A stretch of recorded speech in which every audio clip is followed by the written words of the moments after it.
Is being an electrician in Antigua and Barbuda well paid? The average salary of an electrician in Antigua and Barbuda is $20,500 a year.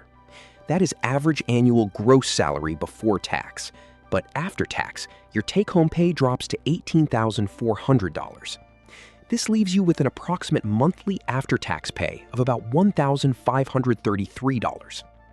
While that is the countrywide average, living in a major hub brings higher electrician income. So in St. John's, the average take-home pay goes up to $21,700 after tax. On top of that, cost of living outside the main city is lower, which is why a smaller electrician salary in Antigua and Barbuda can still cover your basic needs. Most workers start below this general level, but electrician wages rise quickly as you gain initial experience before pay eventually plateaus. A university degree is rarely required to get started locally, though having higher education helps you move into higher paying positions like electrical inspector or project manager.